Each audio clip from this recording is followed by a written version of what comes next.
The rain came down in sheets that October afternoon, the kind of relentless Seattle downpour that turned the cemetery into a watercolor painting where everything bled together. Evelyn Thornwood stood 3 feet from her father's casket, black dress clinging to her frame, and watched water pool in the carved letters of his name. Robert James Thornwood. 68 years reduced to brass letters and a polished box. She was 26 and an orphan now. The mourners clustered under a striped canopy that sagged in the middle, collecting rain like a broken promise. Corporate executives in expensive suits, business partners who'd made fortunes on her father's vision, society women who'd attended charity galas at the Thornwood estate and never once asked about the man behind the checkbook. Catherine Ashford Morrison stood apart from Evie, close enough to appear united in grief, but far enough to avoid actual contact. Kate was 52 and looked 40. Her black Chanel suit immaculate despite the weather, her blonde hair swept into a chignon that hadn't moved once in the wind. She held her phone low against her skirt thumb, moving across the screen in quick, practiced swipes. Evie watched her stepmother check the time, watched her bite back what looked very much like a smile. The pastor droned something about eternal rest and God's mysterious ways, words that meant nothing, because Robert Thornwood had been an atheist who built empires with his hands and trusted spreadsheets more than scripture. He wouldn't have wanted this ceremony, this performance.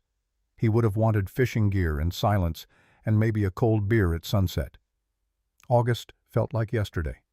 The two of them on Lake Washington, rods in the water, not catching anything but not caring either. Robert had looked thin that day, his flannel shirt hanging loose on shoulders that used to fill doorways, but his eyes had been clear when he turned to her. "Remember, Evie Bear, what matters most never shines in store windows." She'd laughed, thinking he meant the lure glinting in the sun. Now she understood he'd meant everything else. The service ended. People filed past murmuring condolences that sounded rehearsed. Evie shook hands she wouldn't remember and accepted embraces from strangers who smelled like expensive perfume and professional sympathy. Kate received her own line of mourners, dabbing at dry eyes with a handkerchief that stayed pristine. Jordan Morrison lingered near his mother, 22 years old and uncomfortable in a suit that cost more than most people's cars. Kate's son, from whatever came before Robert. He caught Evie's eye, once started to move toward her, but Kate's hand shot out and gripped his elbow.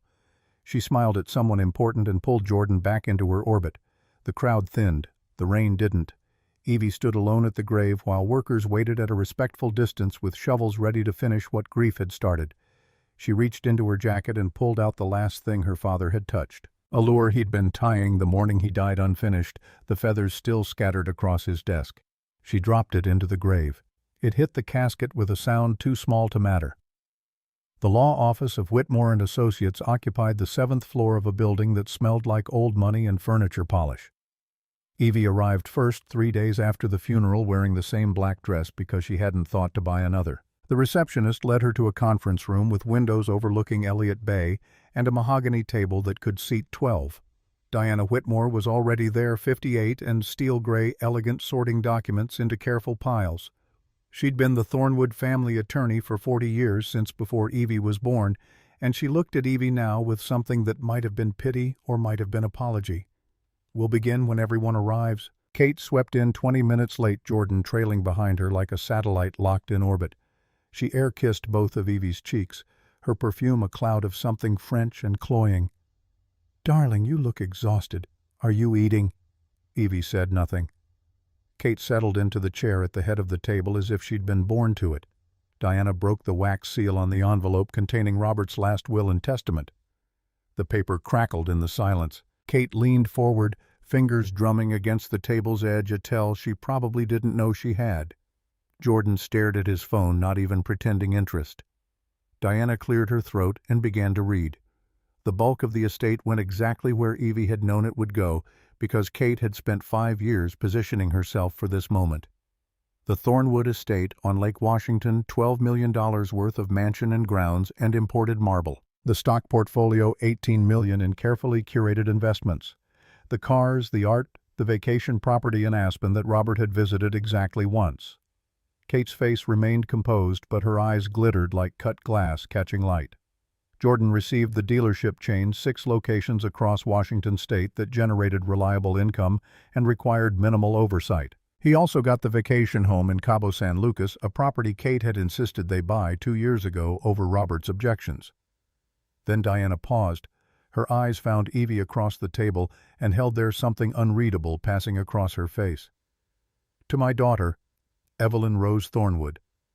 I leave the property located at 89 Willowbrook Lane in the township of Ravenswood, Washington, including all structures, land, and contents therein.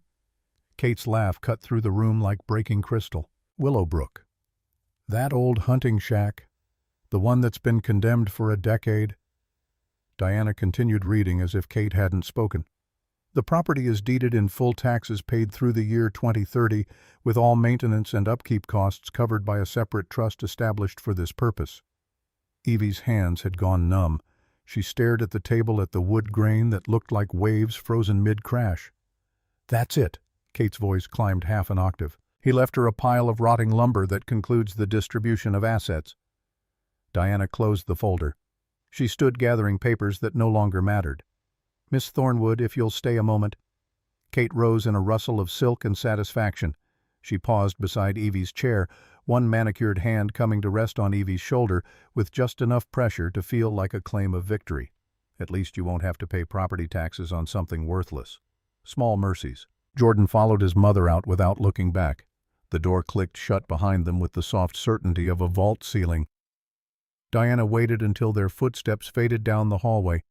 Then she reached into her briefcase and pulled out a single iron key, old and heavy and spotted with rust that no amount of polish could erase. Your father was the sharpest man I ever knew, Evelyn, right up until the end. She set the key on the table between them. He wrote this will 2 weeks ago. His mind was completely clear. Clearer than it had been in years, actually. Then why would he? Diana held up one hand. He told me something when he brought me this document. He said Katie looks at price tags, Evie looks at value, and then he asked me to tell you something if you seemed confused. She leaned forward, her voice dropping to barely above a whisper. Trust him. Go to the house. The drive to Ravenswood took 4 hours through weather that shifted from rain to mist and back again. Evie's Honda Civic rattled over potholes the county had stopped fixing years ago, past towns that existed as single traffic lights and gas stations that looked abandoned even when they weren't. Cell service died somewhere around mile marker 47. The radio faded to static.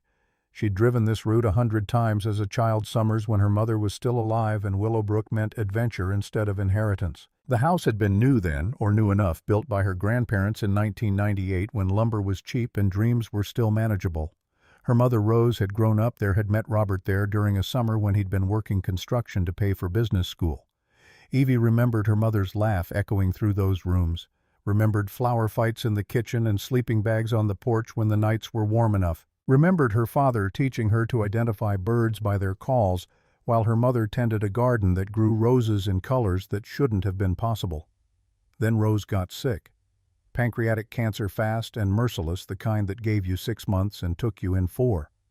Evie had been 10 years old, old enough to understand death, but not old enough to believe in it. The funeral had been in October, just like Robert's. The rain had fallen just as hard. Robert had kept Willowbrook after Rose died, had brought Evie there every summer until she was 16. Then the trip stopped. He started dating Kate. Everything changed in ways that felt deliberate and wrong, like someone rearranging furniture in the dark. They married in June of 2021, 5 years that felt like 50.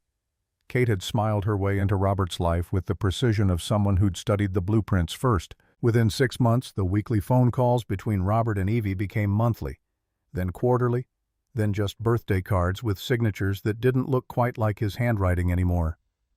The last time Evie had seen her father before that final fishing trip was Christmas 2023. He'd been at the Thornwood estate, surrounded by Kate's friends and Kate's caterers and Kate's vision of what holiday gatherings should look like. He'd pulled Evie aside in the library, whispered that he was tired, that things weren't what they seemed. She'd assumed he meant his health. Now she wondered what else he'd meant. The trees thickened as the road climbed into foothills. Douglas fir and western red cedar crowded close branches, scraping the car's roof like fingers testing for weakness. A deer bolted across the road and Evie slammed the brakes, heart hammering, watching the animal disappear into underbrush. The turnoff to Willowbrook Lane was barely visible, marked by a weathered sign that listed 15 degrees to the left. She took the turn. Gravel crunched under her tires. The lane curved through forest that had reclaimed most of the cleared land, blackberry brambles thick enough to hide entire structures. Then the house came into view, and Evie's breath caught. Condemned was generous. The Victorian structure sagged in the middle like a spine that had given up supporting weight. The roof dipped dangerously between support beams. Windows were boarded with plywood gone gray from weather and rot. The wraparound porch listed to one side, missing railings, and half its floorboards looking like a mouth with teeth knocked out by time. Paint peeled in long strips revealing bare wood underneath that had weathered to the color of old bones. The chimney tilted at an angle that defied physics. Vines strangled the eastern wall, climbing toward windows that would never open again. But the front fence, though old, had been recently mended. Chicken wire stretched between posts that were new enough to still show saw marks. The driveway, while overgrown, had been cleared within the last few months, and the front door, barely visible behind its frame of decay, had a lock that gleamed with fresh oil. Someone had been maintaining this place, recently. Evie cut the engine. Silence rushed in, broken only by crows calling from the tree line and wind moving through branches. She stepped out of the car, and her boots sank into earth that smelled like moss and decomposition. The air carried scents she'd forgotten she remembered: pine sap, wet soil, something sharper underneath like rust or old blood, or just the particular smell of abandonment. She walked toward the porch, testing each step before committing her weight. The wood groaned but held. She reached the front door and pulled out the iron key Diana had given her. A voice behind her made her spin hand, flying to the pepper spray she'd started carrying after moving to the city. "You lost, miss?" The man stood at the edge of the driveway, maybe 75 years old, wearing a flannel shirt that had seen better decades and suspenders that held up canvas work pants. He held a double-barrel shotgun broken open over his arm, not threatening, but not exactly welcoming either. His face had the weathered quality of someone who'd spent a lifetime outdoors, carved by sun and wind into something resembling driftwood. "I own this place." Evie's voice came out steadier than she felt. "My name is Evelyn Thornwood. Robert Thornwood was my father." The man's entire demeanor shifted. The wariness drained from his eyes, replaced by something that might have been shock or grief or recognition. He snapped the shotgun closed and slung it over his shoulder by the strap. "Tommy's girl." He moved closer, squinting in the fading light. "Christ almighty, you've got Rose's eyes and Bill's stubborn chin. I'm Silas. Silas Blackwood. Used to work for your dad back when this place was still standing proud." "You knew him." "Knew him." Silas let out a sound halfway between a laugh and a cough. "I helped him pour the foundation for the shed out back in 1999. Worked every construction job he ran until my back gave out and my hands started shaking too bad to hold a level. He kept me on payroll anyway, told me to watch over this place." Evie felt something shift in her chest. When last, 5 years. $2,000 a month cash to keep the generator running and make sure nobody stripped the copper or set up a meth lab in the basement. He came out here every Thursday like clockwork. Sat on that porch even when it wasn't safe, talked to your mama like she was still here listening. The grief hit her sideways, sudden and sharp enough to steal breath. She grabbed the porch railing and felt it give slightly under her hand. Silas steadied her elbow. "Easy now. Your daddy told me you might come, though. I figured it'd be under different circumstances."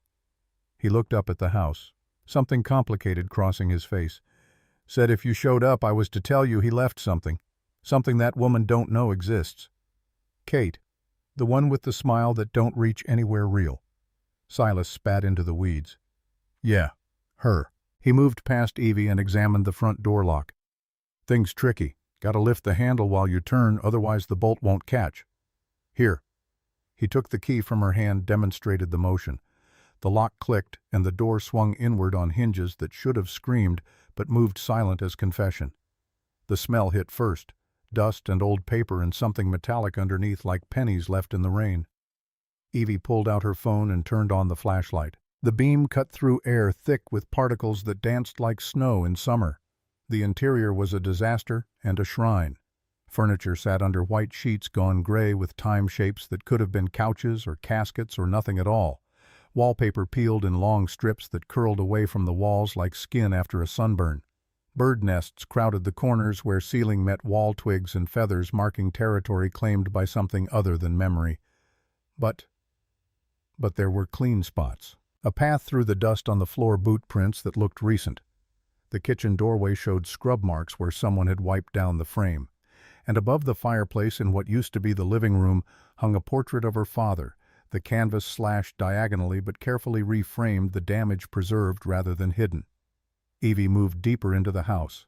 The floorboards creaked but held. She avoided the soft spots where water damage had made the wood spongy and treacherous. Behind her she heard Silas moving toward the back of the house. Generators round back. Still got fuel. Let me fire her up before you go breaking your neck in the dark. She stood in the living room while Silas's footsteps faded. The furniture under sheets formed strange geometries in the flashlight beam. She pulled back the nearest cover and found her mother's rocking chair, the one Rose had sat in every evening to read or knit or just watch the sunset through windows that overlooked gardens now reclaimed by wilderness. Evie sank into the chair, and it held her weight solid despite everything. She set her phone on the armrest, and the light angled upward, illuminating the ceiling where someone had painted stars in glow-in-the-dark paint that had long since lost its glow. Her mother had done that. One summer when Evie was 7 and terrified of the dark. Rose had spent 3 nights on a ladder mapping constellations from memory and imagination, until the ceiling became a sky that never changed, never left, never stopped watching over her daughter. The lights flickered once, twice. Then the chandelier overhead buzzed to life with a dim yellow glow that turned the dust motes into tiny planets orbiting nothing. The house groaned as power flowed through wiring that probably shouldn't still work. Silas returned, wiping grease from his hands onto a rag that had started some other color. She'll hold for a few hours. After that you'll need to refuel or let her rest. Thank you. Evie stood, suddenly aware of how small she felt in this room, in this house, in this inheritance that made no sense. Why did he keep coming here? Silas moved to the mantel, his rough hands surprisingly gentle as he picked up something Evie hadn't noticed in the dark. A red envelope. Her name written across it in her father's blocky handwriting, the letters pressed deep enough into the paper to leave shadows. Probably for this. He handed it to her. Said you'd know what it meant. Said you'd look closer than most people do. The envelope wasn't sealed. Evie slid out a single index card, the kind her father used for everything from grocery lists to million-dollar deals. His handwriting covered both sides in the careful print of someone who'd learned to write before computers made it optional. The front read, "Sweetheart Katie sees price tags. Your mama saw hearts. This house holds our beginning and my end. Look where your mother's soul lived happiest." Evie turned the card over. The back held coordinates and a date, October 1st, 2026, 6 days before he died. Her hands started shaking. She read the words again, searching for meaning in the spaces between letters. Her mother's soul, where she'd lived happiest. The garden, that had to be it. Rose had spent every spare moment tending roses that bloomed in impossible colors, hybrids she'd created through patience and care, and something that looked like magic when you were 8 years old. But the coordinates didn't point outside. They pointed here. Evie turned slowly, looking at the room with new eyes. The rocking chair, the painted stars, the portrait above the mantel, where her mother's soul lived happiest. This room, the living room, where Rose had rocked her daughter to sleep, where the family had gathered on winter evenings when the rain made going outside impossible, where her mother had laughed and lived and been happy before sickness stole those options. Evie knelt on the floor beside the rocking chair. The rug underneath had been Persian, once beautiful and expensive, but moths and time had reduced it to threads barely holding together. She grabbed the edge and pulled. The rug came up in a cloud of dust that made her cough. Underneath, the floorboards ran in a different pattern than the rest of the room. Not vertical planks, but herringbone, the wood fitted together in precise angles that required skill and time and purpose. Right in the center sat a board with a circular indentation. Not a knot in the wood. Too perfect for that. Too deliberate.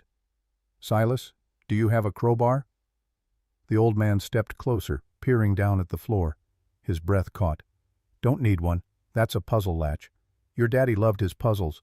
Drove your mama crazy when he'd spend hours figuring out some brain teaser instead of fixing the actual problems." "How does it work?" "Hook your finger in. Try pushing, pulling, twisting. One of 'em will." Evie pressed her index finger into the hole and twisted clockwise. The board clicked.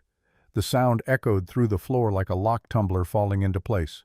Then a mechanical thunk vibrated up through her knees loud enough to make them both jump. The entire center section of the floor lifted on hydraulic hinges that hissed and wheezed but moved smooth as intention. A 3-foot square opened up, revealing darkness underneath, and the top rungs of a ladder descending into nothing. Cool air rushed up from below, carrying the smell of concrete and filtered atmosphere and something else. Something that didn't belong in a condemned house. The scent of electronics running, of climate control maintaining exact temperatures, of money. Silas whistled low. "Well, I'll be triple damned. Reckon that's where your inheritance really sits, Miss Thornwood." Evie leaned over the opening. Her phone's flashlight barely penetrated the darkness below, but she could make out the ladder running straight down at least 20 feet. Maybe 30. Professional construction, not something cobbled together with spare lumber and hope. "I'm going down." Silas grabbed a work lamp from somewhere, clicked it on, and handed it to her.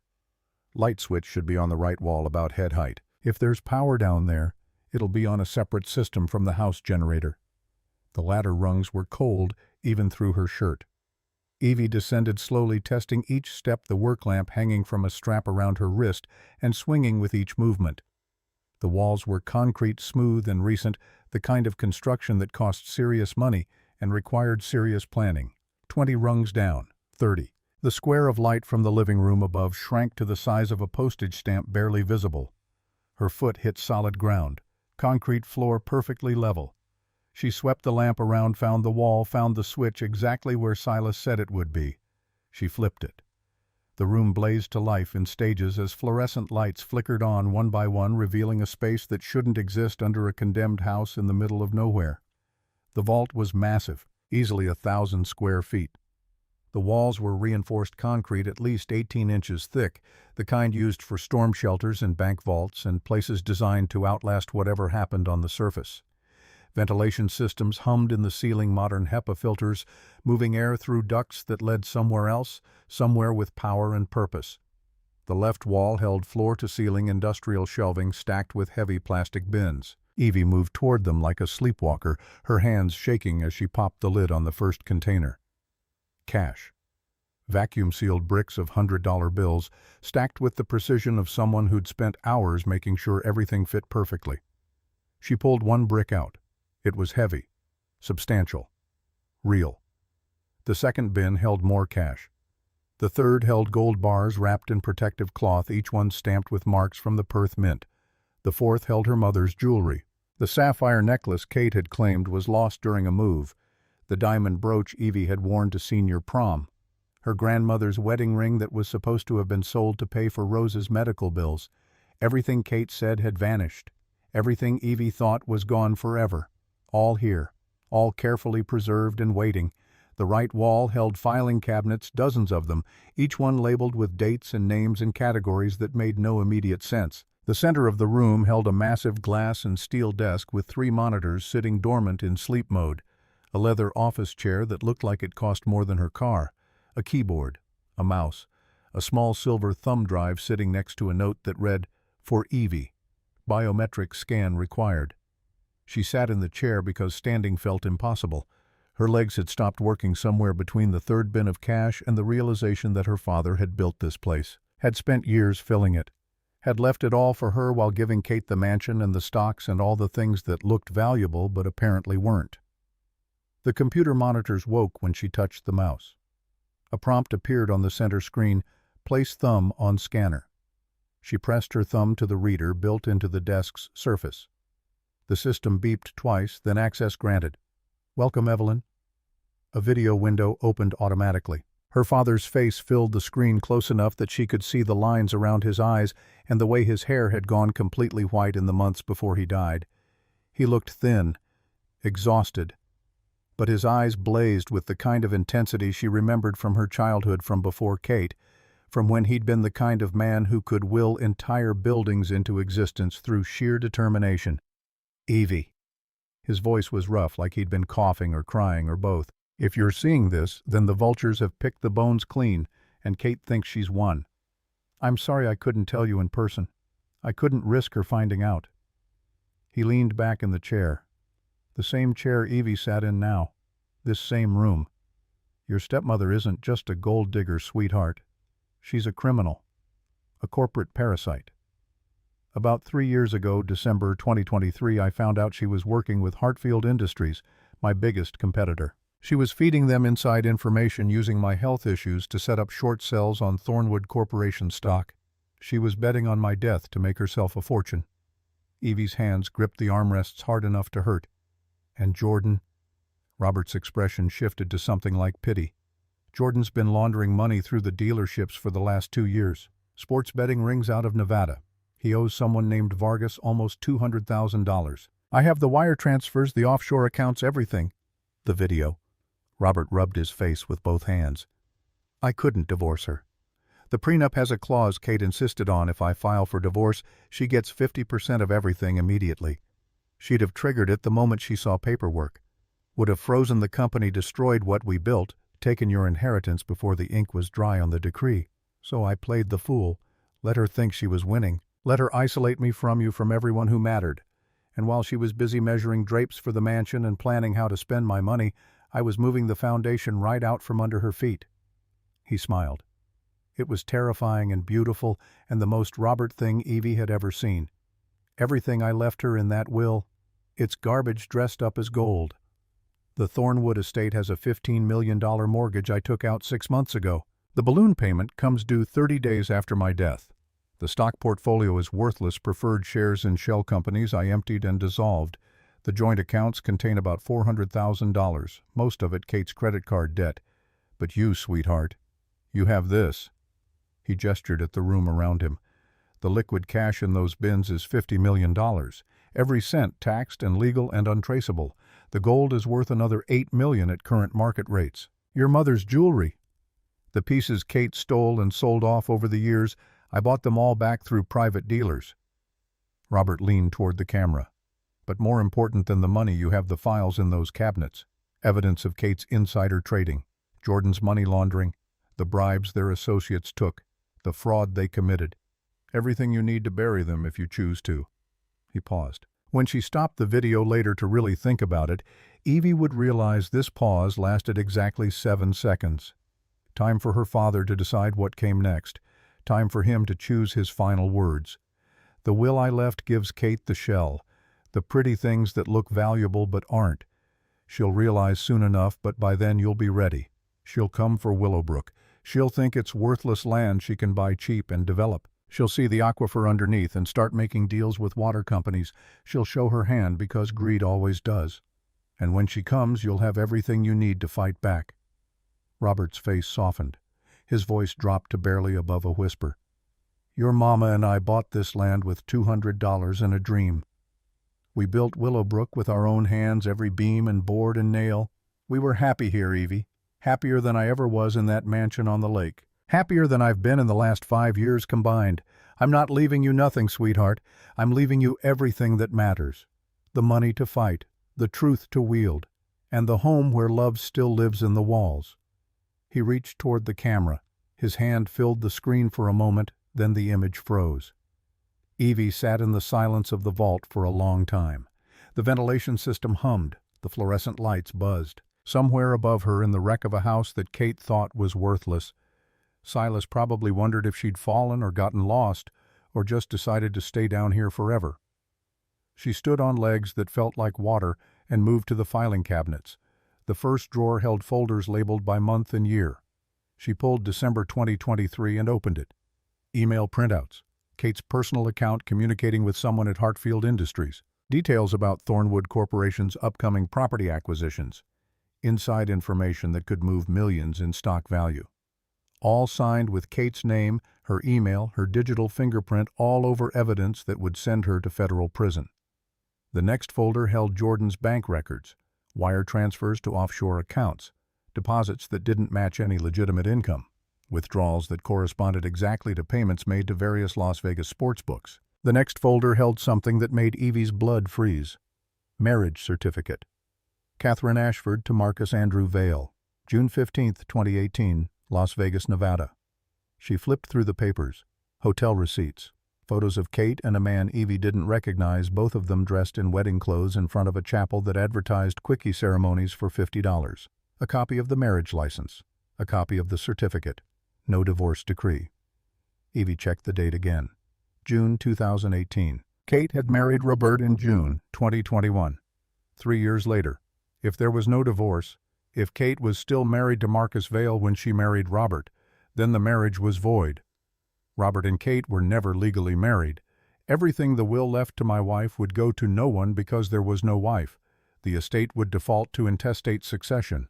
Everything would go to Robert's only child. Everything would come to Evie. She closed the folder with hands that had stopped shaking and started burning instead.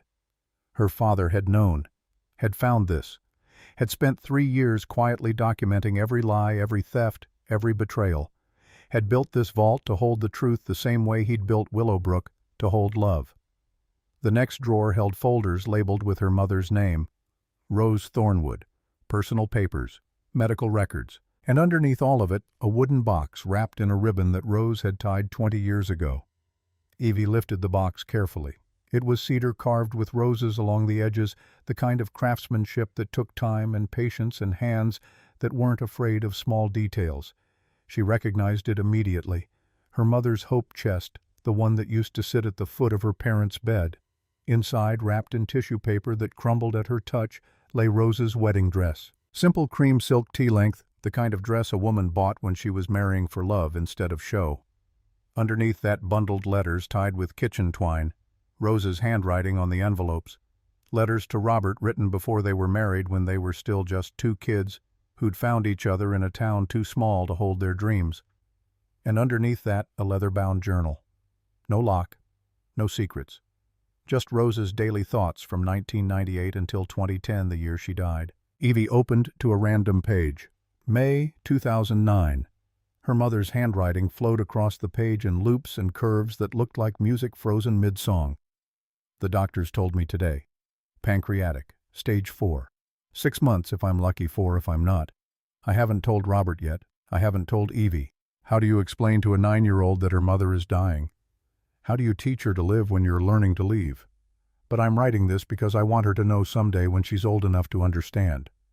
I want her to know that Willowbrook isn't just a house. It's where Robert and I learned that wealth has nothing to do with bank accounts and everything to do with mornings watching sunrise together with his laugh, when I burned dinner with Evie's tiny hands, helping me plant roses that will outlive us both. The entry continued for 3 more pages. Instructions for Robert on how to raise their daughter.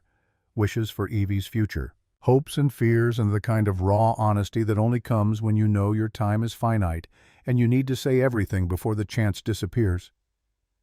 Evie read until her vision blurred, read until she couldn't anymore. Then she closed the journal and held it against her chest and felt grief and rage, and something else crashed through her in waves that threatened to pull her under. Her father hadn't just left her money. He'd left her the truth about her mother, about their marriage, about what they'd built here before cancer and Kate and corporate empire destroyed it all. He'd left her proof that love was real even when it ended, that home was a feeling before it was a structure, that what you build with your hands and heart outlasts what you buy with your wallet. Footsteps on the ladder made her look up. Silas descended carefully, his work boots finding each rung with the precision of someone who'd spent a lifetime climbing things that shouldn't be climbed. "You okay down here? Sun's setting. Gets cold once the generator runs dry." Evie wiped her eyes with the back of her hand. "I found everything. Figured you might." Silas looked around the vault, not surprised, not shocked, just nodding like this confirmed something he'd suspected for years. "Your daddy was methodical. When he wanted something done right, he took his time and did it proper. How long have you known about this? Built it myself." "Well, me and a crew Robert brought in from California. Sworn to secrecy, paid in cash, the whole 9 yards. Started in 2022, finished summer of 2024. He'd come down here every Thursday, work on his files, organize everything just so." "And you never told Kate?" Silas's expression hardened. "That woman never asked me nothing but to stay clear of the house. Said I made her nervous having an old man with a gun hanging around.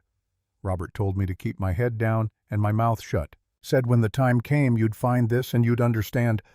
"I understand." Evie stood her legs steady now, her hands no longer shaking. "I understand everything. What are you going to do? Fight. The word came out harder than she intended, sharper. Kate thinks she won. She thinks I'm some grief-stricken kid who'll sell her the land for pennies and disappear. She's wrong. Silas grinned, and for a moment Evie saw the young man. He must have been the kind who built things that lasted and didn't back down when pressure came calling. That's Tommy's daughter talking. Your mama would be proud. A sound from above made them both freeze. An engine, tires on gravel, headlights cutting through the dark and sweeping across windows that shouldn't show light because the house was supposed to be empty. Someone was here. Silas moved to the ladder. You expecting company? Number Evie grabbed the thumb drive from the desk, shoved it in her pocket, and followed Silas up. They climbed fast, emerged into the living room just as headlights went dark outside. A truck door slammed, footsteps on the porch, then a knock, polite and careful, nothing threatening about it. Silas had his shotgun in his hands before Evie could blink. He moved to the window, peered through a gap in the boards, then relaxed slightly. It's that architect your daddy hired, Mercer. Told him to come by if you showed up. Evie moved to the door, her heart still hammering, and pulled it open. The man on the porch was maybe 35, wearing jeans and a flannel jacket that had seen honest work. Dark hair curled over his collar, uncut for a while, but intentionally so. He had carpenter's hands and eyes that looked like they'd learned to notice details most people missed. A Ford F-150 sat in the driveway behind him, vintage, but maintained the kind of truck someone kept running because they valued the work more than the status. Evelyn Thornwood. His voice matched his appearance, steady, no nonsense, the kind of tone that inspired trust without asking for it. I'm Nathaniel Mercer. Friends call me Nate. Your father hired me 6 months ago. To do what? To save this house. To save this? He gestured at Willowbrook like it was a patient on life support instead of a structure halfway to collapse. Your dad showed me the bones underneath all this rot. Showed me the blueprints from when your grandparents built it. Made me promise that when you came I'd help you see what he saw. Which was? Nate smiled. It wasn't a salesman's smile or a contractor's smile. It was the smile of someone who understood exactly what kind of grief Evie was carrying and wasn't going to make it worse by pretending otherwise. A home worth fighting for. He pulled a rolled set of papers from inside his jacket. Plans for complete restoration. Every detail mapped out. Every cost calculated. He told me to give you these and tell you, this house saved me and Rose. It'll save you too. Evie took the blueprints. They were heavy professional, the kind of documentation that took months to create. Her father's handwriting filled the margins with notes and specifications and instructions that read like love letters to a building. Why would he think I need saving? Nate's expression shifted to something gentler. Because he knew what Kate would do to you, what she'd take, what she'd destroy. And he wanted you to have a place she could never touch, a foundation she could never shake. Thunder rumbled in the distance. The first drops of rain hit the roof with sounds like bullets finding targets. The three of them stood in the doorway of Willowbrook, Evie holding blueprints. Silas holding his shotgun, Nate holding his ground, and looked out at the forest going dark as the storm rolled in. There's more. Nate's voice cut through the rain. Your father showed me what's underneath. He cleared his throat. He told me if you found it, you'd need help protecting it. And he asked me to stick around if you wanted the company. Evie looked at this stranger, who apparently wasn't a stranger, who her father had trusted, who stood in the rain talking about saving houses like it mattered more than money. Come inside. She stepped back, held the door open. We need to talk about what happens next. The three of them moved into the living room. Silas closed the hatch to the vault and covered it with the rug again. Nate set down a waterproof bag that clinked with tools and possibility. Evie spread the blueprints across her mother's old dining table and studied her father's plans. Willowbrook could be beautiful again. The rot could be cut away. The foundation could be reinforced. The roof could hold weather instead of surrendering to it. Windows could open. Gardens could grow. Life could happen here the way it used to, the way Rose and Robert intended before everything went sideways. But first Kate would come. She'd come with lawyers and demolition orders and every weapon money could buy. She'd come to claim the land, to exploit the aquifer, to turn Evie's inheritance into Kate's profit margin, and Evie would be ready. They planned until midnight, the three of them mapping strategy like generals before a war that hadn't started yet but was already inevitable. Silas knew every inch of the property, every access road, every weak point in the fence line. Nate knew construction law and historical preservation statutes and how to turn a condemned building into a protected landmark with the right paperwork and the right arguments. Evie knew the truth, and truth her father had taught her was the only weapon that never ran out of ammunition. When Silas finally left for his cabin up the ridge and Nate headed back to town, Evie stood alone in Willowbrook for the first time since childhood. The house creaked and settled around her. The generator hummed its mechanical lullaby. Rain hammered the roof without breaking through. She went down to the vault one more time, sat at her father's desk, looked at the monitors that held his final message frozen on his face, reaching toward the camera. "I won't let her win, Dad." The words came out like a promise and a prayer and a declaration of war all at once. "I'll fight for this, for Willowbrook, for Mom's memory, for everything you built." The ventilation system hummed its agreement. The lights flickered but held. Somewhere above her in rooms she'd slept in as a child, the ghosts of better days waited to see what came next. Evie pulled Rose's journal from where she'd left it opened to the last entry her mother ever wrote. September 2010, 2 weeks before Rose died. The handwriting was shaky but determined, every letter a small victory against the morphine and the pain and the cancer eating her alive. "Evie, my darling girl, by the time you read this you'll be grown. You'll have faced things I couldn't protect you from.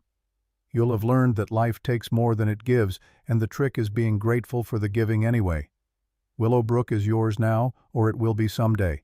Your father will make sure of it. This house is where we learned that the only wealth that matters is the kind you can't put in a vault. Love, purpose, roots deep enough to weather any storm. Build your life here if you choose. Build it somewhere else if that's what calls to you. But remember, home isn't where you live. It's where you're brave enough to love despite knowing you might lose everything." Evie closed the journal. She turned off the monitors. She climbed the ladder back into the living room and stood in the doorway looking out at rain that showed no signs of stopping. Kate thought she'd won. Kate thought Evie was broken and helpless and too grief-stricken to fight. Kate was wrong about all of it. Jordan Morrison arrived on a Tuesday morning when frost still clung to the blackberry brambles and the sun hadn't burned through the mist rising from the forest floor. His yellow Porsche Cayenne looked obscene against the backdrop of Willowbrook's decay, a chrome and leather advertisement for wealth that didn't understand the difference between cost and value. Evie was on the porch with Silas cataloging structural damage for Nate's crew. She set down her clipboard and watched Jordan navigate potholes that scraped his undercarriage with sounds like violence. He stepped out wearing white linen that belonged in Malibu, not rural Washington in November. Mud splattered his designer sneakers before he made it 3 steps. He pulled a folder from his passenger seat and approached with the kind of confidence that came from never being told no by anyone who mattered. "Evie." His smile didn't reach his eyes. "You look rough. This place treating you okay?" "What do you want, Jordan?" He opened the folder, pulled out a document printed on expensive letterhead. "Mom and I talked. We feel bad about how the will shook out. It's not right, Dad, leaving you with this liability." "Liability?" The word hung in the cold air like an accusation. "So we want to help." He held out the paper. "Quit claim deed. We'll take the property off your hands, handle the demolition costs, deal with the county. 50,000 cash. You can walk away, start fresh somewhere that doesn't require a tetanus shot." Evie took the paper. "Read it carefully." The deed transfer was straightforward enough, but the legal description of the property included subsurface rights, water rights, mineral rights, everything beneath the rot and the weeds. "You're planning to develop this." Her voice came out flat, stating fact rather than asking permission. Jordan's smile flickered. "We're planning to mitigate an eyesore. Maybe turn it into a nature preserve, something the county can use. Tax write-off for Mom. The aquifer underneath. The water rights Kate already promised to Montana Springs. 50,000 for land that would generate $8 million in extraction fees over 20 years. Evie handed the paper back. "No." His composure cracked just enough to show the panic beneath. "Be reasonable. This place is condemned. The county's going to force demolition anyway. You'll end up with fines you can't pay and a tax burden that'll bankrupt you. Then I'll deal with those problems when they come." She crossed her arms. "Why does Kate need this so badly, Jordan? Why the rush?" His eyes darted to Silas, then back to Evie. "There's no rush. We're just trying to... You mentioned water rights in the deed. Most people wouldn't think to include those in a property transfer for a teardown. Most people wouldn't know Ravenswood sits on one of the largest natural aquifers in the county. Jordan's face went pale. He took a step back. How did you Dad knew everything? Evie moved closer, close enough to see sweat beading on Jordan's forehead despite the cold. He knew about Montana Springs, about the preliminary contract, about the $8 million Kate borrowed against future water rights she doesn't actually own yet. We're not. He also knew about Vargas. The name came out quiet surgical. About the gambling debts. About the money you've been washing through the dealerships to cover your losses. Jordan stumbled backward like she'd hit him. His expensive shoes caught on a tree root and he nearly fell. When he spoke, his voice cracked somewhere between anger and terror. You're bluffing. You don't know anything. $180,000. Due in 13 days. Your mother promised you'd have it by then, didn't she? Told you the inheritance would cover everything? Jordan's whole body started shaking. He looked at the house at Silas with his perpetual shotgun at Evie standing her ground on a porch that shouldn't hold weight but did anyway. Mom said this would be easy. His voice dropped to barely above a whisper. She said you'd take the money and leave. She said you wouldn't fight. Your mother lied to you about a lot of things, Jordan. The words came out gentler than Evie intended. You're not the villain here. You're just another person she used. I need this money. Desperation bled through every syllable. Vargas isn't the kind of guy who gives extensions, then testify against her. Help me prove what she's done. I can protect you from Kate. I can't protect you from federal money laundering charges. Jordan stared at her like she'd started speaking a language he'd never learned. Then he turned and ran for his Porsche, slipping in mud, nearly falling twice. The engine roared to life. He reversed so hard the tires spun gravel like bullets. Evie watched until the yellow vehicle disappeared into the tree line. Silas spat tobacco juice into the weeds.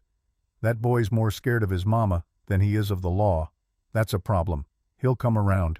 Or he won't. Either way, Kate's next move just got harder. 3 days later, the county sheriff arrived with a demolition crew and a bulldozer that left diesel fumes hanging in the November air like industrial fog. Kate stepped out of a black Lincoln Continental wearing Chanel and certainty her heels sinking into mud she pretended not to notice. Diana Whitmore's Mercedes pulled in right behind them, the lawyer's timing so perfect it had to be coordinated. She emerged with a briefcase and an expression that could cut glass. The sheriff, Deputy Martinez, according to his name tag, approached Evie with paperwork that looked official enough to be dangerous.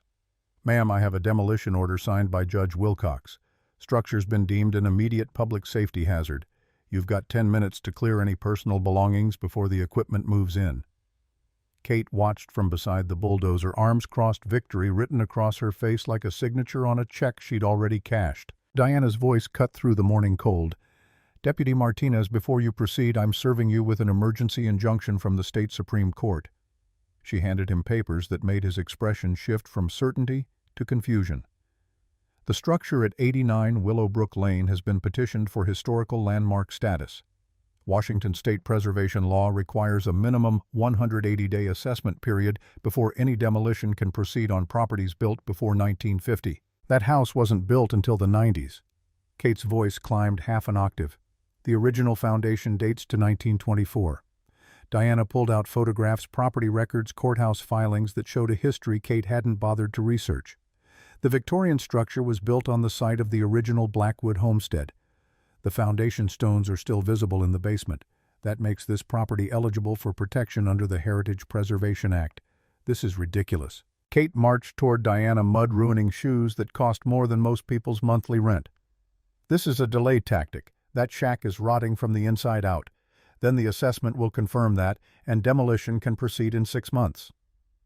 Diana's smile could have frozen water. Unless, of course, the Historical Society determines the structure has cultural significance.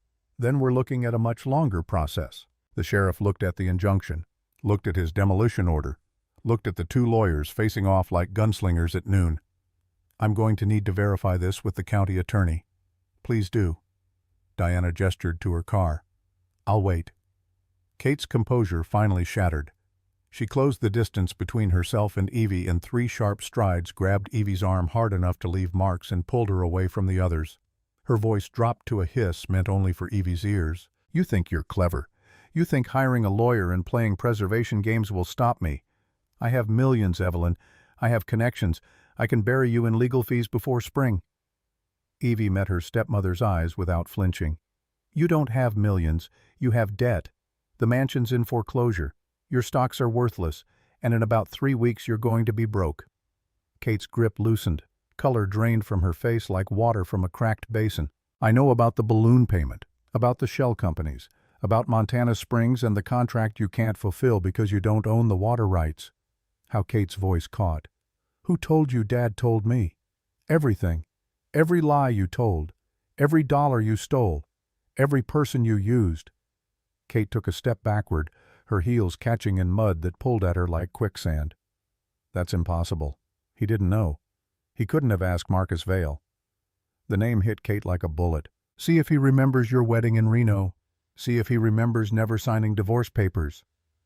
Kate's face went from pale to gray. Her mouth opened, but no sound came out. For 5 seconds, Evie counted Catherine Morrison stood frozen like a program that had encountered an error it couldn't process. Then she turned and ran for her Lincoln. Not walking, actually running in heels through mud that destroyed what was left of her expensive clothes. She screamed something at the sheriff at the bulldozer operator commands that nobody followed because they'd already seen Diana's injunction and nobody wanted to end up on the wrong side of a state Supreme Court order. The Lincoln reversed hard enough to clip a drainage ditch. Kate didn't slow down. She disappeared down Willowbrook Lane, doing twice the safe speed, leaving only exhaust and the smell of burning rubber. Diana walked over, adjusting her glasses. "What did you say to her?" "The truth. It's more effective than people think." The demolition crew packed up. The sheriff apologized for the inconvenience. Within an hour, Willowbrook Lane was quiet again, except for the crows and the wind, and Silas whistling something that sounded like a victory march. Nate's truck arrived that afternoon with lumber and tools and a crew of 3 men who looked at Willowbrook like it was a patient worth saving. They set up work lights and generators started stripping away the rot to expose the solid bones underneath. Evie moved her few belongings into the one upstairs bedroom that still had intact floorboards. She slept on a camping cot while saws screamed downstairs and the house slowly transformed from corpse to resurrection. The work revealed secrets. Behind water-damaged drywall they found the original wainscoting hand-carved oak that someone had covered over in the 70s. Under 3 layers of linoleum, they discovered hardwood floors that needed refinishing but were structurally sound. In the attic, they found a steamer trunk filled with photographs from 1924 images of the Blackwood family building their homestead with horses and hand tools and determination that predated modern machinery. Silas identified his grandfather in one photo, a young man, maybe 25, standing beside a foundation that would eventually become the house where his grandson now stood guard.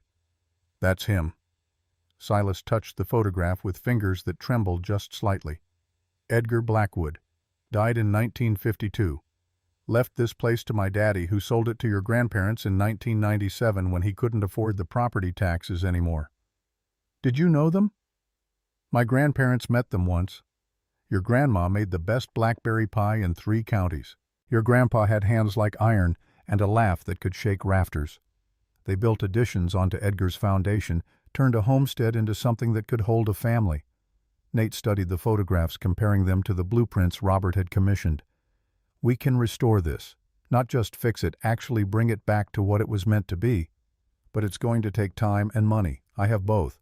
Evie thought about the vault beneath her feet, about $50 million in cash that Kate didn't know existed. "Start with the foundation. Make it solid.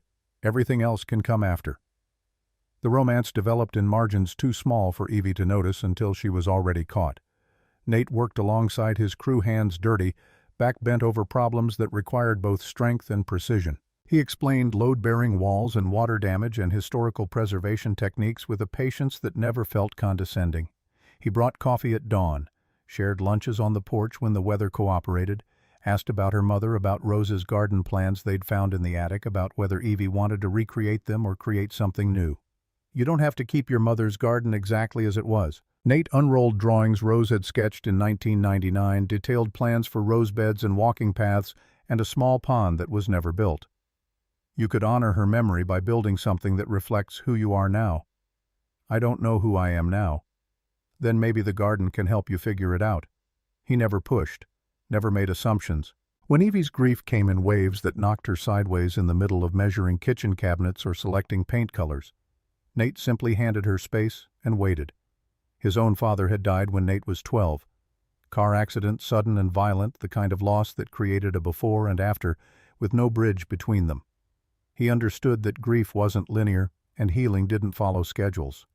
Evie found herself looking for him when he wasn't there, found herself listening for his truck in the mornings, found herself noticing the way sawdust caught in his hair or how his hands moved with absolute certainty when he was working with wood. It terrified her, this small tenderness growing in spaces Kate had tried to hollow out. The first week of December brought news that crashed through Willowbrook like a battering ram. Silas heard it from his cousin, who worked at the county assessor's office. Diana confirmed it with phone calls to contacts in Seattle's financial district. The Thornwood estate was in foreclosure. The bank had filed papers. The $15 million balloon payment Robert had structured to come due 30 days after his death had passed its deadline. The bank had given Kate a 2-week grace period that expired December 15th. She had 8 days to satisfy the debt or lose the property. The stocks Kate thought were worth $18 million had been liquidated by her brokers, only to discover they were preferred shares in dissolved shell companies. Worthless paper. The joint bank accounts she'd raided showed a negative balance once her credit card charges cleared. Kate was hemorrhaging money she didn't have, watching her empire collapse in real time. Jordan called Evie's cell phone 3 times that day. She didn't answer. The 4th time she picked up. His voice sounded like it was coming from underwater. "We're broke. Mom's been lying about everything. The stocks are worthless. The bank accounts are empty. She took out loans I didn't know about, credit cards, everything. We're not just broke. We're negative millions." "Where's Kate now?" "Locked in her bedroom. Won't come out. Won't talk to anyone. She just keeps saying your name like a curse." Evie sat on the porch steps, phone pressed to her ear, watching Nate's crew work on replacing the rotten support beams. "Jordan, did your mother ever mention being married before my father?" Silence stretched for 10 heartbeats. Then, "What did she ever talk about someone named Marcus Vale?" "Num. I don't. Who is that?" "Your mother's husband. They married in 2018.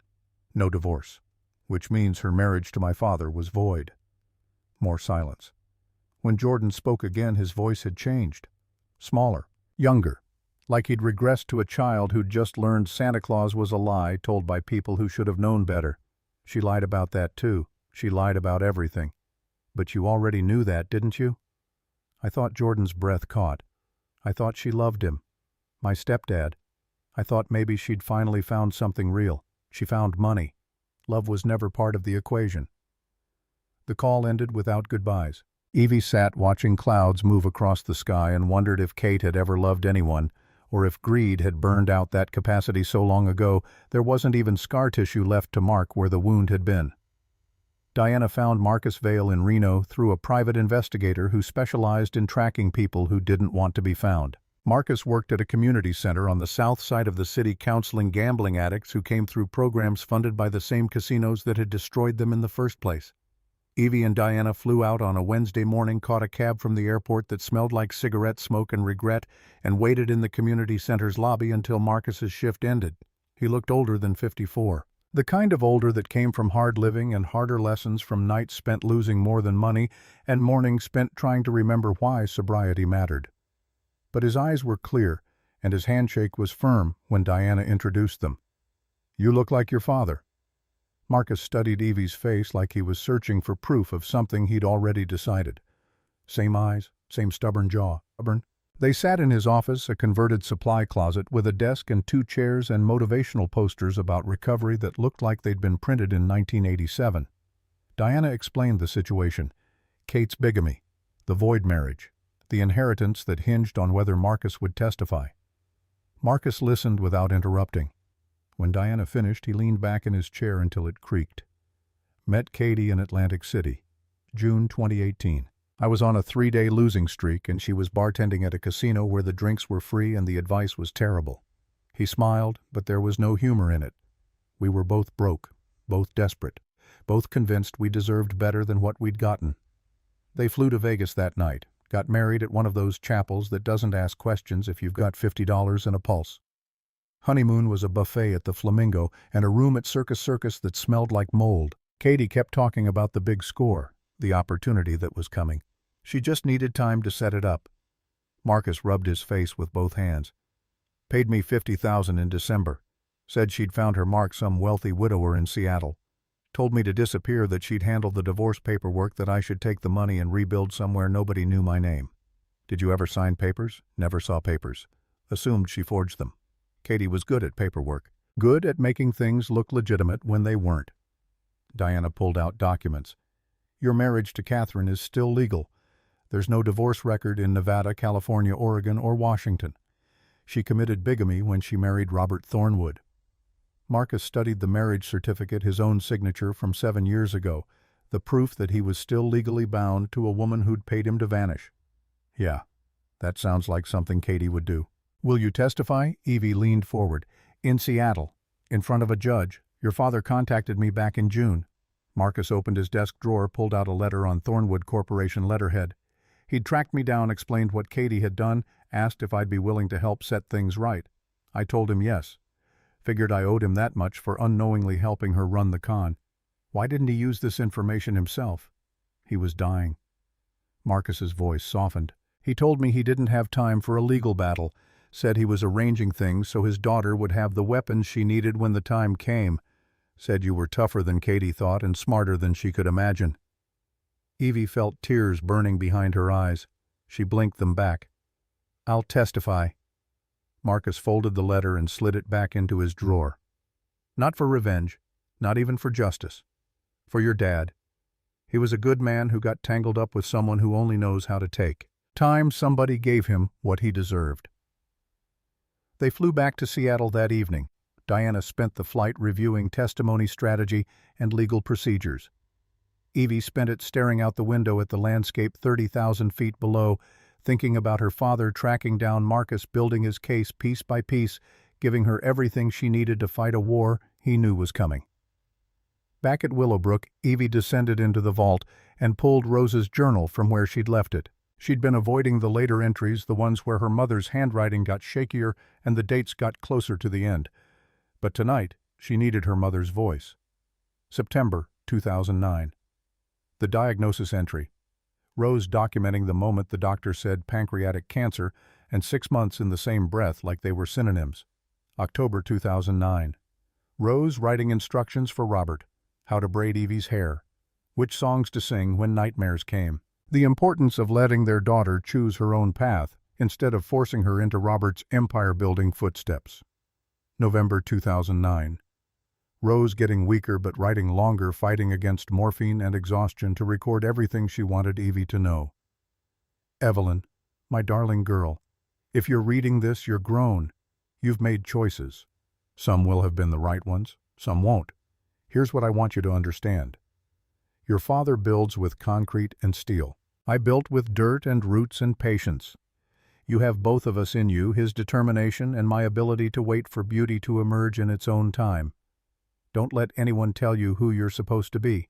Don't become an engineer because your father wants you in the company. Don't become a gardener because I loved roses. Become whoever calls to your soul loudly enough that you can't ignore it. Evie read the passage 3 times. 4. The words rearranged everything she thought she understood about her own life.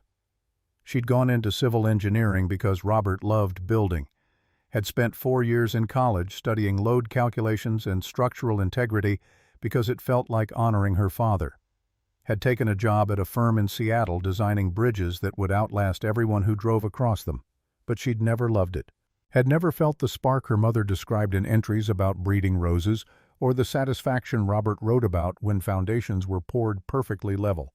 What Evie loved was this: restoration, taking something broken and revealing the beauty underneath, preserving history, making old things new without destroying what made them matter. She sat at Robert's desk in the vault, surrounded by evidence of his meticulous planning, and understood that her father had given her more than money. He'd given her permission to become someone other than who she thought he wanted. The career she'd built was a monument to a man who was gone. Time to build something for the woman who was still here. Evie pulled out her phone and emailed her resignation to the engineering firm. Effective immediately, no 2 weeks' notice, no apologetic explanations, just done. Then she drafted a new business plan on paper Robert had left in the desk. Thornwood Heritage Restorations, partnering with Nate. focusing on historical properties that needed saving, turning inheritance into purpose. When she emerged from the vault, dawn was breaking and Nate was on the porch with coffee and a question about window placement that could wait but probably shouldn't. "I quit my job." The words came out before Evie had planned them. Nate didn't look surprised. "Good. You hated it." "How did you know?" "Because you light up when we're talking about restoration and go dark when your phone rings with calls from Seattle." He handed her the coffee. "People who love their work don't look like they're being strangled by their own success. I want to do this, restore houses, preserve history, maybe partner with someone who knows what he's doing. I might know a guy." Nate's smile was sunrise breaking through clouds. "If you're serious." "I've never been more serious about anything." They shook hands on the porch of a house that was becoming whole again, and Evie felt something shift inside her chest. Not healing exactly, but the kind of realignment that happens when bones that were set wrong finally get broken and reset properly. Kate's counterattack came through legal channels wrapped in concern and dripping with manufactured care. Diana called on a Monday morning with news that made Evie's hands go numb. "Kate filed for emergency conservatorship. Claims you're mentally unstable. She's using your sudden career change as evidence, arguing that you're making irrational decisions under the influence of grief." "On what grounds?" "Abandoning a stable career. Isolating yourself in a condemned building. Refusing reasonable offers to sell property." Diana's voice was tight with controlled anger. "She's got affidavits from people who've never met you claiming you're a danger to yourself and the estate. Can she do that?" "She can try." The hearing is December 18th. Judge will determine whether you need a court-appointed guardian to manage Robert's assets until you're deemed competent, which means Kate gets control of everything. "Exactly." Diana paused. "We need character witnesses, people who can testify to your stability and judgment. I've already contacted several, but I want you prepared for what's coming." The media found the story by Tuesday. Local news picked it up first. Heiress battle over million-dollar estate, then the regional outlets, then CNN ran a segment during their afternoon programming about wealthy families destroying themselves over inheritance. Reporters called Evie's phone 60 times a day. Camera crews parked at the end of Willowbrook Lane until Silas ran them off with his shotgun and creative threats about trespassing laws. TMZ ran a piece with photos of Jordan looking devastated outside the Thornwood estate, complete with quotes about family tragedy and legal warfare. Kate's lawyer gave interviews, painted Evie as unstable, impulsive, unable to handle the responsibility of wealth. Painted Kate as the concerned stepmother trying to protect her deceased husband's legacy from a daughter too grief-stricken to make sound choices. The Maplewood Historical Society responded with a press release. "Evelyn Thornwood has shown exceptional dedication to preserving local heritage. Her work on the Blackwood Thornwood property demonstrates both fiscal responsibility and cultural awareness." Neighbors Evie had never met stopped by Willowbrook with casseroles in support. The woman who ran the general store in town organized a petition supporting the landmark designation. The pastor at the church Rose had attended 20 years ago offered to testify about the family's character. Nate's crew worked double shifts racing to make the house presentable before the hearing. Not perfect, just good enough to prove it wasn't condemned, wasn't dangerous, wasn't the liability Kate claimed. Jordan called Evie on Thursday night. His voice sounded hollow, scraped raw by something that might have been conscience finally waking up. "I contacted your lawyer, told her I'd testify, about the money laundering, the gambling, all of it. Mom's been using me since I was 19. Time somebody stopped her." "Why now?" "Because I finally saw the pictures. Of your dad, of your mom, of this house when it was whole." Jordan's breath shook. "You're not trying to destroy anything, Evie. You're trying to save something. I've spent my whole life helping Mom destroy things. I'm tired." The call ended with something that felt like truce, if not quite peace. Marcus Vail arrived in Seattle on Friday. Diana arranged a safe house protection in case Kate tried anything desperate. He looked nervous but determined, the way people look when they're about to do the right thing for the first time in years. The night before the hearing, Evie couldn't sleep. She wandered Willowbrook's rooms, watching moonlight stream through windows Nate's crew had uncovered. The house breathed differently now, lighter, like it remembered what it felt like to be loved. Nate found her in the kitchen around 2 in the morning. Brought coffee from the thermos he kept in his truck for nights when insomnia won. You should rest. Tomorrow's going to be brutal. Can't. Every time I close my eyes, I see Kate's lawyers tearing apart everything Dad built. They sat on the counter because the kitchen table wouldn't arrive until next week, drank coffee that was too strong and too hot, and exactly what the moment needed. Your father left you weapons. Nate's voice cut through the dark. Truth, money, evidence. You're not defenseless. I feel defenseless. Fear is just information. It's telling you this matters. Listen to it, then act anyway. They sat in silence while the house settled around them and the future waited on the other side of sunrise. At 4 a.m., Evie walked to her mother's grave in the cemetery 3 miles away. Diana had offered to drive her, but Evie needed the walk, needed the cold, needed the space between Willowbrook and the place where Rose's body rested under marble that listed her as beloved wife and mother, like those were the only accomplishments that mattered. Evie knelt in frost-dead grass, traced her mother's name with fingers that had stopped shaking somewhere around mile 2. I'm fighting for what you and Dad built, Mom. Not the money, not the estate. The proof that 2 people can create something beautiful even when the world's trying to grind them down. Wind moved through the cemetery, carried the scent of evergreen from the forest beyond.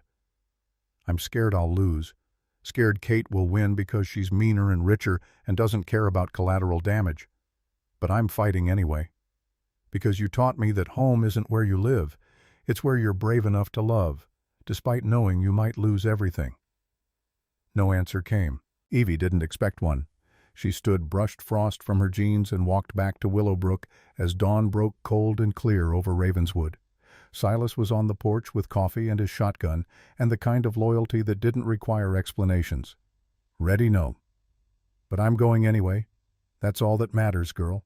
That's all that's ever mattered. The King County Courthouse stood against a December sky the color of old steel, all granite and glass, and the weight of 100 years of judgments that had changed lives without changing justice. Evie climbed the steps, in a suit Diana had insisted she buy, conservative navy. Nothing flashy, the kind of armor women wore when they needed to be taken seriously by men who'd already decided they knew better. Camera crews lined the entrance. Reporters shouted questions that blurred together into white noise. Evie kept her eyes forward and her shoulders back the way her father had taught her to walk into rooms where people wanted to see her fail. The courtroom smelled like furniture polish and anxiety. Rows of wooden benches filled with spectators who'd come for theater for blood sport, disguised as legal procedure. Kate sat at the plaintiff's table, flanked by 4 lawyers in suits that cost more than Evie's car. Her blonde hair perfect, her expression composed into something that resembled grief if you didn't look close enough to see the calculation underneath. Jordan sat 3 rows back alone, wearing a suit that looked borrowed and a face that had learned what shame felt like. Diana settled beside Evie at the defense table, a single lawyer against Kate's army. But Diana's briefcase held weapons Kate didn't know existed, and that made all the difference between theater and war. Judge Marianne Caldwell entered, and the room stood. She was 62 and wore her gray hair cut short, no makeup, no jewelry, except a wedding band worn thin by decades. Her eyes swept the courtroom with the kind of assessment that came from 30 years of watching people lie under oath. Be seated. The rustle of 200 people sitting simultaneously sounded like wind through dead leaves. Richard Morrison stood for Kate's side, a shark in Armani, who'd built his reputation on destroying families and calling it estate planning. He opened with a summary of the will, presented it as clear and unambiguous, argued that Robert Thornwood's wishes should be honored exactly as written. My client, Mrs. Catherine Thornwood, has been exemplary in her grief and her patience. She has attempted multiple times to assist Miss Evelyn Thornwood in managing the burden of an inheritance she is clearly unprepared to handle. Morrison's voice carried the practiced sympathy of someone who'd weaponized compassion. But Miss Thornwood has rejected all reasonable offers, isolated herself in a structurally unsound property, and made impulsive financial decisions that suggest an inability to manage her own affairs, let alone a substantial estate.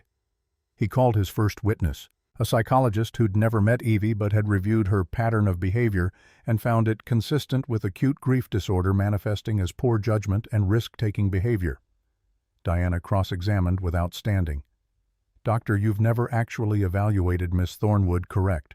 That's correct. but the documented pattern, so your entire assessment is based on second-hand information provided by whom? The witness hesitated. Mrs. Thornwood's legal team. And they paid you how much for this opinion?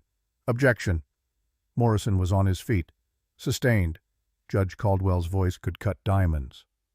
But I'll note for the record that expert testimony based entirely on opposing counsel's characterization carries limited weight. Morrison called Kate to the stand. She wore black Chanel and pearls, and an expression of wounded dignity that probably played well to the back rows. She testified about loving Robert, about trying to build a relationship with his difficult daughter, about watching Evie spiral after the funeral. She abandoned a stable career. Kate's voice trembled just enough to sound sincere. She's living in a building the county condemned. She refuses all help, all guidance. I'm terrified she'll hurt herself or squander everything Robert worked for. Diana's cross-examination was surgical. Mrs. Morrison, you prefer Morrison to Thornwood, correct? Kate's composure flickered. That's my legal name. From your previous marriage, I've been married once. To Robert. We'll return to that. Diana pulled papers from her briefcase. You testified that you're concerned about Miss Thornwood squandering the estate. How much of the estate do you currently control the assets left to me in the will, which include the Thornwood mansion on Lake Washington? Yes. Currently in foreclosure with a balloon payment of $15 million that became due. November 7th, Kate's lawyer objected. Judge Caldwell overruled. The property has temporary liquidity issues. Kate's voice went sharp. Nothing that affects my ability to. The bank granted you a 2-week grace period. That expires in 3 days. Diana slid documents across to the judge. Have you secured financing to satisfy the debt? Kate's face went pale. I'm working with several. And the stock portfolio valued at $18 million. Have you attempted to liquidate any of those shares they're being held for? Because they're preferred shares in shell corporations with no assets, aren't they? Diana produced brokerage statements. My investigator found that every stock holding listed in Robert Thornwood's will is worthless. The corporations were dissolved between January and September of last year. Kate's hands gripped the witness stand. I don't know anything about. You've controlled Robert's financial affairs for the last 5 years. You expect this court to believe you didn't notice $18 million evaporating? Morrison objected again. The judge let it stand but told Diana to move along. Diana called Silas first. He took the stand in his cleanest flannel shirt and told the truth about Robert visiting Willowbrook every Thursday, about the maintenance payments, about watching Evie restore the property with skill and determination. That girl's got more sense in her little finger than most folks got in their whole body. Silas looked directly at Kate. She's building something real, not playing pretend with other people's money. Nate testified about the restoration work, about Evie's knowledge of historical preservation, about the business plan they'd drafted for Thornwood Heritage Restorations. He brought blueprints and budgets and photographs showing Willowbrook's transformation from condemned to landmark quality. Morrison tried to paint Evie as impulsive. Nate shut him down with facts and numbers and the kind of quiet certainty that made lying impossible. Then Diana called Marcus Vale, and the temperature in the courtroom dropped 10 degrees. Kate's face went from composed to terrified in the space between heartbeats. She grabbed Morrison's arm, whispered something urgent. Morrison's expression shifted from confident to confused to something that might have been panic if lawyers allowed themselves such human reactions. Marcus walked to the stand wearing a suit that didn't fit quite right but made him look dignified anyway. He was sworn in. He sat. He looked at Kate with eyes that held no anger, just tired knowledge of exactly who she was. Diana started with the basics. Mr. Vale, how do you know Catherine Morrison? We're married. His voice was steady. June 15th, 2018. Chapel of the Bells in Las Vegas. The courtroom erupted. Judge Caldwell's gavel came down like gunfire. Order. This is not theater. One more outburst and I clear the gallery. Morrison was on his feet, papers scattering. Your Honor, this is clearly a fabrication. My client Diana handed the judge a certified marriage certificate. Also a notarized statement from the Clark County clerk confirming no divorce decree exists for Catherine Ashford and Marcus Vale. Kate stood without being recognized. That's a lie. He's lying. We were divorced in Mexico. Do you have documentation? It was the lawyer said he'd file. Kate's voice climbed into registers that shredded her careful composure. This is a setup. You paid him. You're all conspiring to Mrs. Morrison, sit down. Judge Caldwell's tone could freeze magma. Now. Kate sat. Her hands shook. The careful mask she'd maintained for 5 years had finally cracked wide enough to show the desperation underneath. Diana continued with Marcus. Did you ever sign divorce papers? Never saw any papers. She gave me $50,000 in December 2018 and told me to disappear. Said she'd handle the legalities. I assumed she forged whatever she needed. Why would you assume that? Because that's what Katie does. Marcus's expression held something like pity. She's real good at paperwork when it suits her. Real good at making things look legitimate that aren't. Did you have any contact with her after that payment? Nothing until Robert Thornwood tracked me down last June, told me what she'd done, asked if I'd testify. I said yes.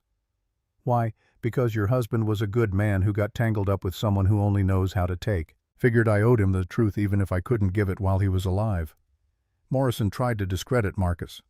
Brought up his gambling history, his criminal record for petty fraud, the bankruptcy from 2016. Marcus owned all of it without flinching. I made mistakes, been paying for them ever since. But marrying Katie. That's not a mistake I'm lying about. The marriage is real and legal and she knows it. Diana let that sit for 5 seconds of silence that felt like hours. Then she introduced Robert's journal. Your Honor, I'd like to enter into evidence a personal journal kept by Robert Thornwood from January 2022 through October 2026. Diana held up the leather-bound book that Evie had found in the vault, the one Robert had filled with meticulous documentation of Kate's betrayals. Morrison objected. Hearsay. Unverified. The handwriting has been authenticated by 3 separate experts. Diana submitted their reports. And the contents are corroborated by bank records, emails, and witness testimony. Judge Caldwell examined the journal, flipped through pages covered in Robert's blocky handwriting. Her expression didn't change, but something shifted in her eyes. I'll allow it, but I'll read the relevant portions myself rather than have them performed for the gallery. She read silently for 20 minutes while the courtroom held its breath. Kate stared at the table. Jordan put his face in his hands. Evie watched the judge's face for any sign of what was coming. Finally, Caldwell looked up. There's an entry here dated October 1st, 2026, 1 week before Mr. Thornwood's death. She adjusted her reading glasses. I'm going to read this aloud because it directly addresses the matter before this court. She cleared her throat and began. If someone is reading this journal in court, then Kate has filed for conservatorship or some other legal maneuver to take what she thinks I left her. She's discovered the mansion is mortgaged, the stocks are worthless, the accounts are empty.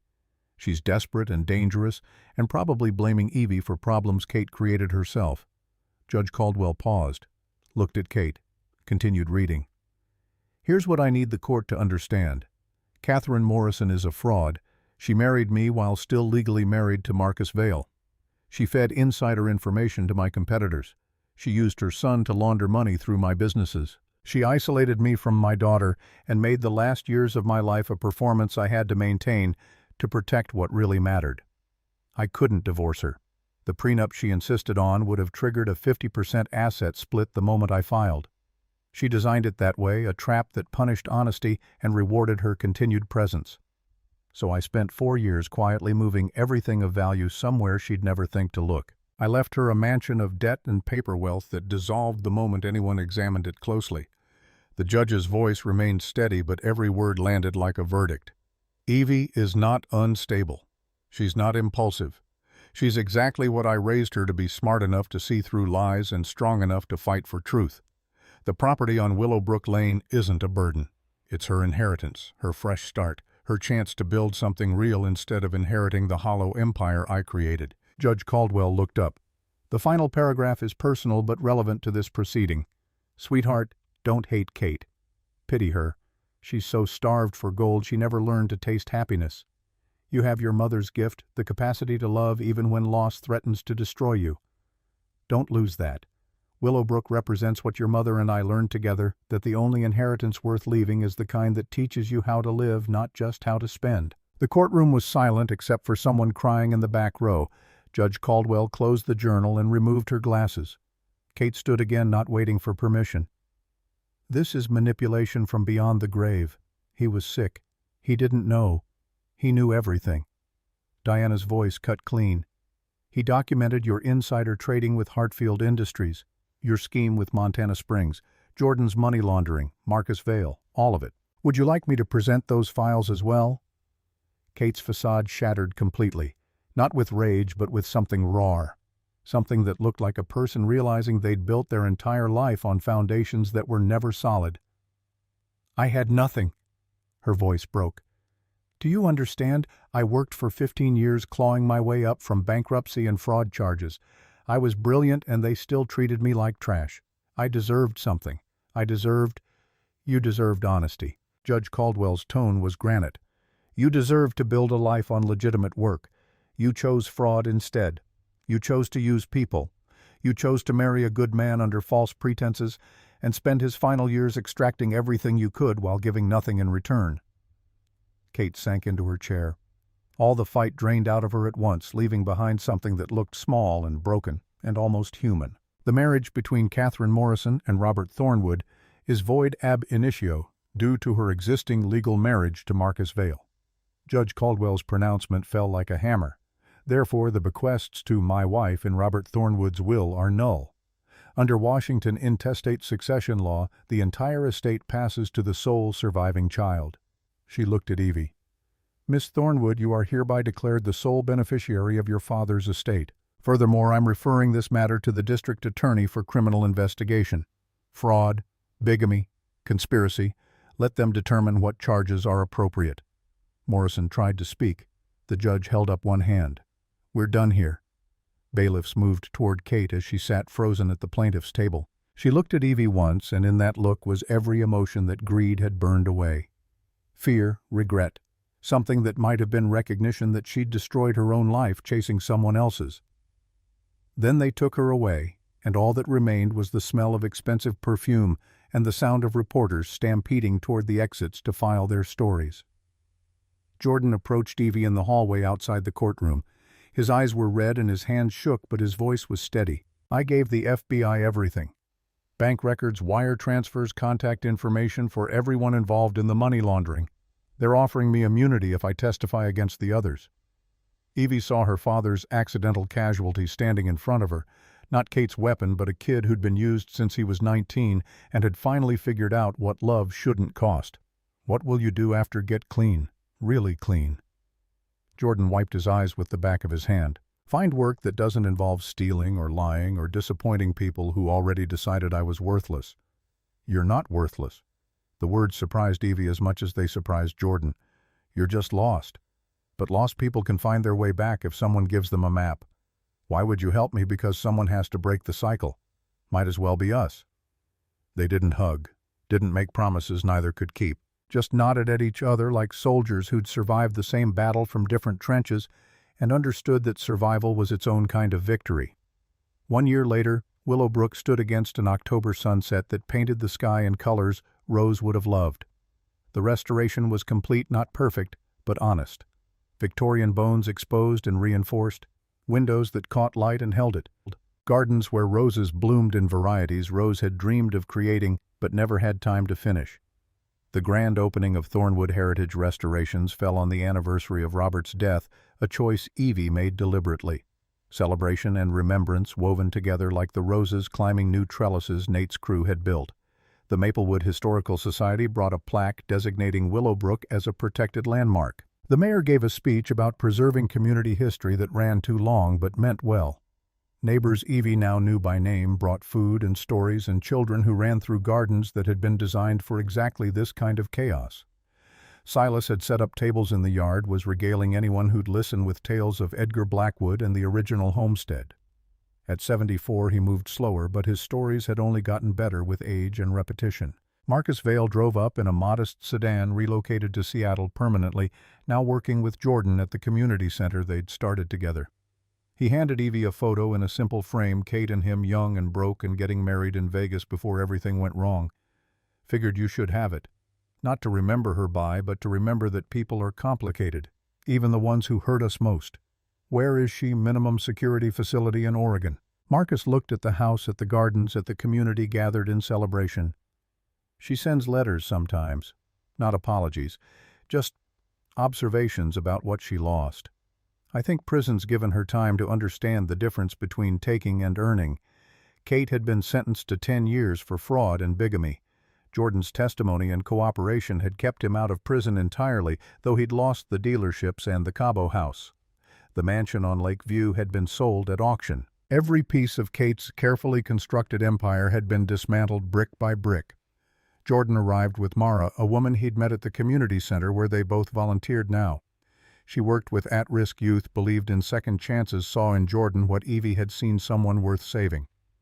"We're getting married." Jordan showed Evie a ring that was modest but chosen with care. "Next spring. Here, if you'll let us, Mom and Dad would love that." Evie meant Rose and Robert, but Jordan understood she was claiming him as something other than enemy, as family by choice instead of marriage, as someone worth including in new traditions. The party swelled as afternoon turned to evening. Nate found Evie as the crowd peaked, handed her a glass of lemonade that tasted like summers from before everything went wrong. "Your father would be proud, or would be." He gestured at Willowbrook, at the community filling every corner, at the business they'd built together. "My mother would love this garden." Evie looked at the roses, at the walking paths, at the small pond they'd finally built, according to Rose's 1999 plans. "They'd love that you're here, that you chose this." Evie slipped her hand into Nate's. They'd been engaged for 3 months now, planning a wedding for next summer. Nothing rushed, everything intentional. Building a life at the same careful pace they'd used to rebuild Willowbrook. Diana Whitmore arrived with her wife, brought news that the Thornwood Foundation, funded with $20 million from the vault, had awarded its first round of preservation grants.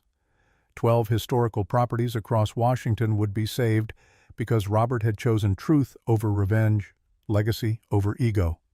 As sunset deepened to twilight, Evie slipped away to the cemetery 3 miles down the road. She'd made this walk every month since the hearing needed the connection needed to tell her parents what they'd built was still growing. She knelt between 2 graves. Robert James Thornwood, Rose Margaret Thornwood. The marble had weathered a year of seasons, but the names remained clear. "I did it.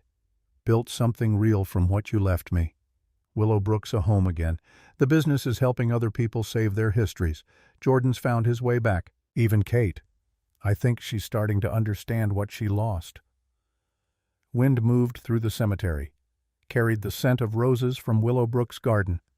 "You taught me that what we inherit isn't houses or money, it's the courage to keep choosing love when fear offers easier paths, to build instead of destroy, to see value in things that don't shine." Evie stood, touched both headstones, walked back toward Willowbrook where lights burned in every window and music spilled into the October night. Nate was waiting on the porch, sitting in the swing Robert had built in 1998, the one that had survived rot and time and Kate's attempts to destroy everything it represented. "You okay?" "Better than okay." She sat beside him. The swing creaked but held their combined weight easily. They sat watching the last guests leave, watching Silas secure the property with the same care he'd shown for 40 years, watching the forest reclaim shadows from the day. Marcus approached before leaving, pulled Evie aside one last time. "Katie wrote something in her last letter. Thought you should know." He handed her an envelope. Evie recognized Kate's handwriting, the careful script she'd used to forge documents and construct lies. Inside was a single page. "Evelyn, I won't apologize. You know I'm not capable of that kind of honesty.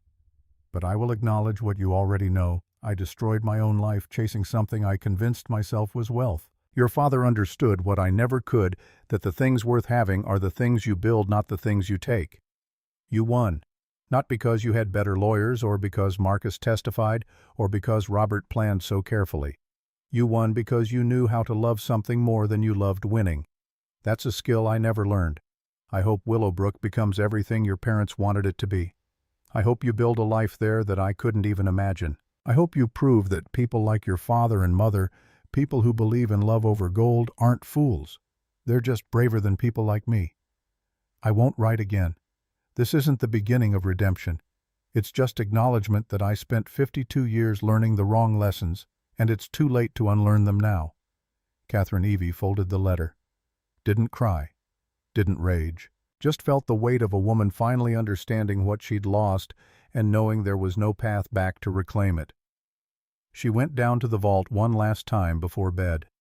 The space had been transformed into an archive for local history, the bins of cash long since distributed to preservation projects and scholarships. But Robert's desk remained the monitor's dark, the chair empty. Evie sat where her father had sat when he recorded his final message, where he'd planned and documented and built a foundation strong enough to outlast his own death. She pulled out the small cedar box she'd kept. Inside was Rose's engagement ring, the one Robert said to give to someone who loved her for her heart instead of her inheritance. Nate had proposed 3 months ago on this very porch, with no ring, just words and intention, and a promise to build something that mattered. Evie had said yes, had given him her mother's ring the next day, told him the story behind it, cried when he'd understood what it meant. She closed the box. Tomorrow they'd meet with the architect about the community center wing. Next week they'd break ground on their second restoration project in Tacoma. Next month they'd submit grant applications for historical properties in danger of demolition. The work would never stop. There would always be another house worth saving, another history worth preserving, another chance to prove that what you build with love outlasts what you buy with money. Evie climbed back up to find Nate already in bed, reading by lamplight. He looked up when she entered. "Find what you needed." "Everything I was looking for." She climbed in beside him. He set down his book and wrapped an arm around her. They lay in the bedroom where Robert and Rose had once slept under the ceiling, where Rose had painted stars that Evie had restored to their original glow. Outside, Willowbrook settled into the kind of silence that comes from contentment instead of abandonment. The house breathed. The gardens grew. The foundation held. Evie closed her eyes and let sleep come, knowing that tomorrow would bring more work, more restoration, more chances to choose love over greed and purpose over profit. Her father had been right. The only treasure worth leaving was the kind that taught you how to live, not just how to spend. The kind that grew in other people's hearts long after you were gone. The kind that transformed rotting lumber into something beautiful, not through magic, but through the simple act of seeing value where others saw only waste. Willowbrook stood guard the way it had for 100 years. Through the Blackwoods and the Thornwoods, and now Evie and Nate. Through depression and war and cancer and Kate. Through every storm that tried to break it. Still standing, still solid, still home.